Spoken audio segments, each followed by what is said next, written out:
నేను ఇక్కడ రైతుని.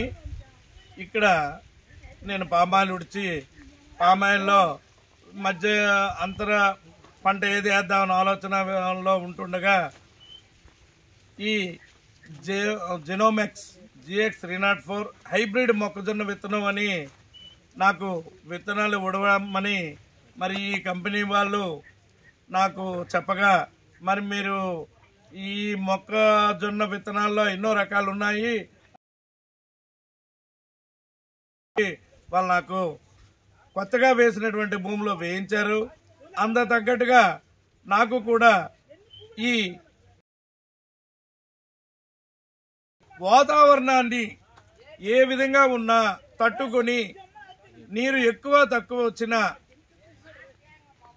పెట్టుకొని ఈ మొక్కజొన్న నాకు తక్కువ మందులతో అనిపిస్తుంది. మన రైతు సోదరులందరూ ఈ విత్తనాన్ని వేసుకొని ఎక్కువగా